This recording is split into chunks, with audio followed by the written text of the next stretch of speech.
제30강 영업이익 심화 총정리. 실전에서 좋은 기업을 찾는 방법. 안녕하세요. 봉스 오디오북입니다.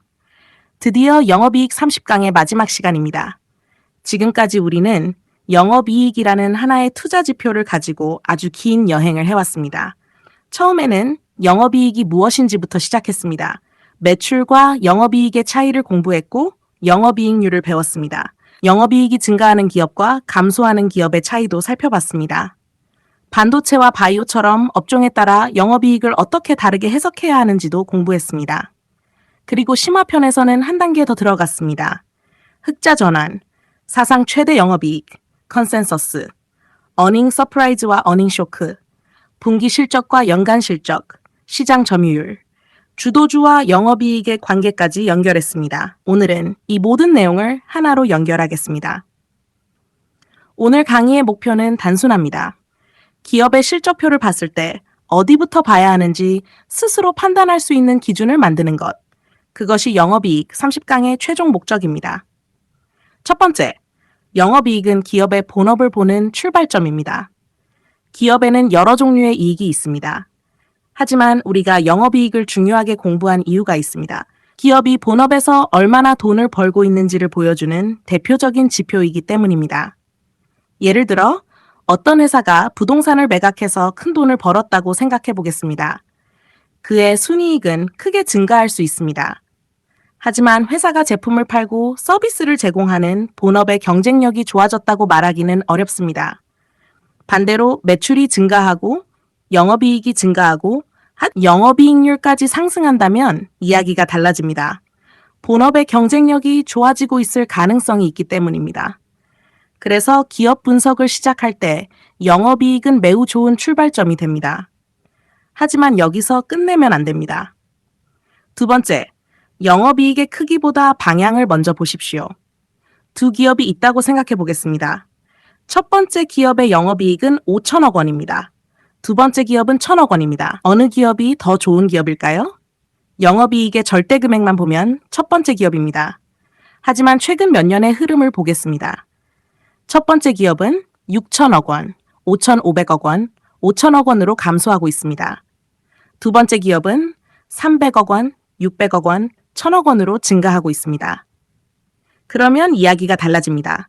시장은 현재의 크기뿐 아니라 앞으로의 변화를 평가하기 때문입니다. 따라서 기업을 볼 때는 먼저 질문하십시오. 영업이익이 증가하고 있는가? 감소하고 있는가? 증가 속도는 빨라지고 있는가? 둔화되고 있는가? 숫자의 크기보다 방향과 속도를 보는 습관이 중요합니다.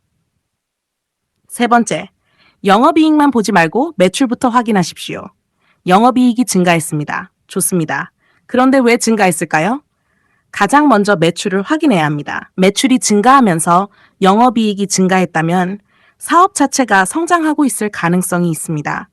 신제품이 잘 팔렸을 수도 있습니다. 고객이 증가했을 수도 있습니다. 해외 시장 진출이 성공했을 수도 있습니다. 시장 점유율이 높아졌을 수도 있습니다. 반대로 매출은 정체되어 있는데 영업이익만 증가했다면 원인을 확인해야 합니다. 인건비를 줄였는지, 광고비를 줄였는지, 연구개발비를 줄였는지, 원재료 가격이 일시적으로 하락했는지 살펴봐야 합니다. 비용 절감으로 영업이익이 좋아질 수 있습니다. 그 자체가 나쁜 것은 아닙니다. 하지만 비용은 영원히 줄일 수 없습니다. 장기적으로 기업이 성장하려면 결국 매출이 증가해야 합니다. 네 번째, 영업이익률을 반드시 함께 보십시오. 영업이익의 절대 금액만 보면 기업의 수익성을 정확히 알기 어렵습니다. 그래서 영업이익률을 함께 봐야 합니다. 매출이 증가합니다. 영업이익도 증가합니다. 그리고 영업이익률까지 상승합니다. 이 세 가지가 동시에 나타난다면 상당히 흥미로운 변화입니다. 기업이 단순히 많이 파는 것을 넘어 더 효율적으로 돈을 벌고 있을 가능성이 있기 때문입니다.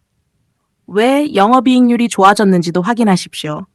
고부가 가치 제품 비중이 늘었는가? 가격 결정력이 높아졌는가? 공장 가동률이 상승했는가? 생산성이 좋아졌는가?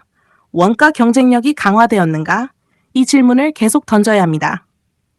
다섯 번째, 한 분기보다 여러 분기의 흐름을 보십시오. 기업의 실적은 한 분기만으로 판단하기 어렵습니다. 환율이 움직일 수 있습니다. 원재료 가격이 변할 수 있습니다. 성과급이 특정 분기에 집중될 수도 있습니다. 연구개발비가 증가할 수도 있습니다. 공장이 일시적으로 멈출 수도 있습니다. 따라서 한 분기 영업이익이 감소했다고 바로 나쁜 기업이라고 판단해서는 안 됩니다. 반대로 한 분기 영업이익이 크게 증가했다고 바로 좋은 기업이라고 판단해서도 안 됩니다. 최근 여러 분기의 흐름을 연결하십시오. 그리고 연간 실적과 연결하십시오. 더 나아가 최근 3년에서 5년 정도의 흐름까지 보면 기업의 방향이 훨씬 잘 보입니다. 분기는 점입니다. 연간 실적은 선입니다. 여러 해의 실적을 연결하면 기업의 방향이 보입니다. 6번째, 과거보다 미래 영업이익이 더 중요합니다. 오늘 강의에서 가장 중요한 내용 가운데 하나입니다. 지난해 영업이익이 아무리 좋아도 앞으로 감소한다면 주가는 먼저 약해질 수 있습니다. 반대로 현재 영업이익이 좋지 않아도 앞으로 크게 증가할 가능성이 높다면 주가는 먼저 움직일 수 있습니다. 그래서 기업 분석에서는 세 가지 시간을 연결해야 합니다. 과거, 현재, 미래. 지난해 얼마나 벌었는가, 올해 얼마나 벌고 있는가, 내년에는 얼마나 벌 것으로 예상되는가. 이 세 가지를 연결해야 합니다. 좋은 투자자는 과거의 실적을 확인하지만 투자 판단은 미래를 보고 합니다. 7번째, 컨센서스를 함께 보십시오. 영업이익이 증가했다고 반드시 주가가 오르는 것은 아닙니다. 왜 그럴까요? 시장의 기대가 있기 때문입니다. 시장에서는 영업이익 1,000억 원을 예상했는데 실제로 1,200억 원이 나왔다면 예상보다 좋은 실적입니다. 반대로 시장에서는 1,500억 원을 예상했는데 1,200억 원이 나왔다면 영업이익이 증가했어도 실망스러운 결과가 될 수 있습니다. 그래서 실적을 볼 때는 반드시 질문해야 합니다. 작년보다 좋아졌는가? 그리고 동시에 시장 예상보다 좋아졌는가? 이 두 질문은 서로 다릅니다. 8번째, 어닝 서프라이즈도 원인을 확인해야 합니다. 시장 예상보다 좋은 실적이 나왔습니다. 어닝 서프라이즈입니다. 하지만 바로 매수하기 전에 한 번 더 확인하십시오. 왜 예상보다 좋았는가? 제품 판매가 증가했는가? 시장 점유율이 높아졌는가? 고부가 가치 제품이 잘 팔렸는가? 아니면 환율이나 일시적인 비용 감소 때문인가? 지속 가능한 이유에서 나온 서프라이즈와 일회성 요인에서 나온 서프라이즈는 의미가 다릅니다. 어닝 쇼크도 마찬가지입니다. 실적이 나빴다는 사실보다 왜 나빴는지를 먼저 확인해야 합니다. 미래 성장을 위한 투자 때문에 일시적으로 비용이 증가했다면 다음 분기에는 상황이 달라질 수도 있습니다. 결국 좋은 분석은 결과보다 원인을 찾는 것입니다. 9번째, 영업이익의 질을 확인하십시오. 영업이익 1,000억 원이라고 모두 같은 1,000억 원이 아닙니다. 기업의 핵심 사업에서 반복적으로 만들어지는 1,000억 원과 특별한 환경 덕분에 한 번 만들어진 1,000억 원은 가치가 다릅니다. 그래서 투자자는 영업이익의 지속 가능성을 확인해야 합니다. 이 기업은 내년에도 돈을 벌 수 있는가? 3년 뒤에도 벌 수 있는가? 경쟁사가 들어와도 수익성을 유지할 수 있는가? 고객이 계속 이 기업의 제품을 선택할 이유가 있는가? 이런 질문이 영업이익의 질을 판단하는 데 도움이 됩니다. 10번째, 현금 흐름까지 확인해야 분석이 깊어집니다. 영업이익은 증가하는데 회사의 현금이 부족한 경우도 있습니다. 왜 그런지 확인해야 합니다. 매출 채권이 지나치게 증가했는가? 재고가 쌓이고 있는가? 대규모 설비 투자가 진행되고 있는가? 영업이익이 실제 현금으로 연결되고 있는가? 장기간 영업이익은 계속 증가하는데 현금 흐름이 계속 좋지 않다면 반드시 원인을 확인해야 합니다. 좋은 기업은 장기적으로 이익뿐 아니라 현금을 만들어내는 힘도 갖추는 경우가 많습니다. 11번째, 부채와 재무 체력도 함께 보십시오. 영업이익이 좋아도 부채가 지나치게 많다면 위험할 수 있습니다. 금리가 상승하면 이자 부담이 커질 수 있습니다. 경기가 나빠지면 영업이익이 감소할 수도 있습니다. 이때 부채가 많은 기업은 버티기 어려울 수 있습니다. 그래서 지금까지 공부한 부채 비율, 유동 비율, 당좌 비율 같은 지표가 영업이익과 연결됩니다. 투자 지표는 각각 따로 존재하는 것이 아닙니다. 서로 연결되어 기업의 전체 모습을 보여줍니다. 12번째, 시장 점유율을 확인하십시오. 매출이 증가합니다. 영업이익이 증가합니다. 영업이익률도 올라갑니다. 여기에 시장 점유율까지 상승한다면 어떨까요? 기업이 경쟁사보다 강해지고 있을 가능성이 있습니다. 특히 시장 점유율 상승과 영업이익률 상승이 동시에 나타나는 기업은 관심 있게 살펴볼 만합니다. 하지만 시장 점유율이 증가한다고 무조건 좋은 것은 아닙니다. 가격을 지나치게 낮춰 점유율을 높였다면 수익성이 악화될 수도 있습니다. 그래서 시장 점유율과 영업이익률을 반드시 함께 봐야 합니다. 13번째, 산업 사이클을 빼놓으면 안 됩니다. 같은 영업이익 증가라도 업종에 따라 의미가 달라집니다. 반도체는 제품 가격과 재고, 수요와 공급, 설비 투자 사이클이 중요합니다. 조선은 수주 잔고와 선가, 건조 일정이 중요합니다. 방사는 장기 수출 계약과 납품 일정이 중요합니다. 바이오는 임상, 기술 수출, 허가, 상업화 가능성이 중요합니다. 따라서 모든 기업에 똑같은 영업이익 기준을 적용해서는 안 됩니다. 영업이익은 같아도 산업 구조가 다르면 해석 방법도 달라집니다. 14번째, 주도주는 영업이익의 방향과 연결해서 보십시오. 지난 시간에 공부했습니다. 주도주는 단순히 주가가 많이 오른 종목이 아닙니다. 산업이 성장하고 기업의 매출이 증가하고 영업이익이 증가하고 영업이익률이 좋아지고 시장 점유율이 상승하면서 시장에 자금이 집중되는 기업이 장기간 주도주가 될 가능성이 있습니다. 여기에 미래 영업이익 전망까지 계속 올라간다면 더욱 관심 있게 볼 수 있습니다. 하지만 주도주도 영원하지 않습니다. 영업이익 증가 속도가 둔화되고 시장 기대가 낮아지고 산업 사이클이 꺾이기 시작하면 주가가 먼저 반응할 수 있습니다. 따라서 주도주를 찾는 것만큼 주도주의 성장 속도가 둔화되는 순간을 확인하는 것도 중요합니다.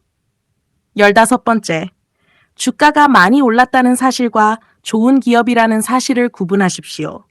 좋은 기업과 좋은 주식은 항상 같은 의미가 아닙니다. 아무리 좋은 기업이라도 주가가 미래 성장성을 지나치게 많이 반영하고 있다면 투자 수익률은 달라질 수 있습니다. 그래서 PER, PBR, ROE 같은 지표가 다시 필요합니다.